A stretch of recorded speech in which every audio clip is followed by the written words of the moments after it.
was shunting in the yard outside Vickerstown that day when the signalman ran up. He pointed to 2 coaches standing outside his signal box. "Can you move these coaches to the other loop, please?" he asked.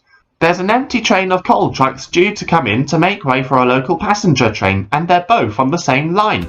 "Right away," said Edward as he reversed onto the other line and coupled up to the coaches.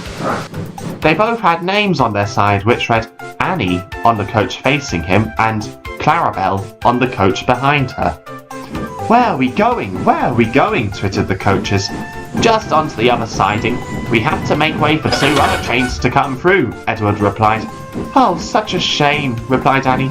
"We never go anywhere these days," added Clarabelle.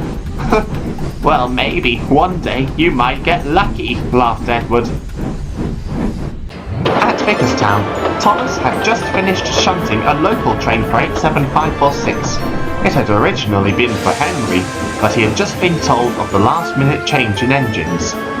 Unfortunately, the only coaches available were old ones, which were gas-lit. It was still early in the morning, and the passengers had just started to arrive.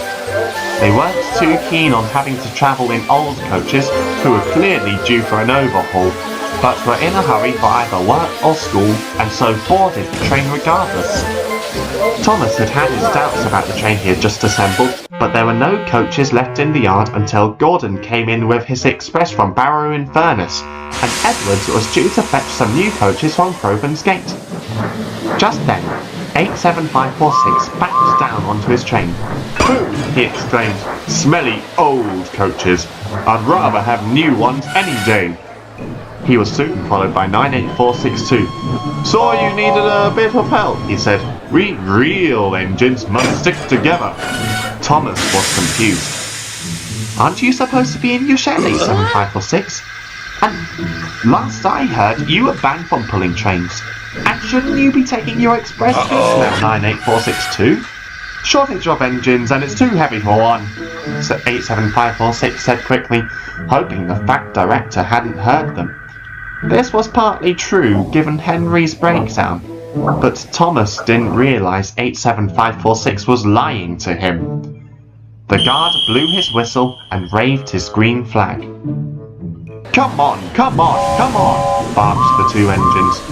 The coaches groaned and creaked after them. They had heard about what had happened the last time 87546 had taken a passenger train, and were not too keen on having him take them out. Soon they were racing along the main line. "Come on, come on, come on," urged 87546. "He's at it again," groaned the driver. "Any other engine would surely have learned their lesson by now," agreed the fireman before muttering, "He'll be the death of us one day."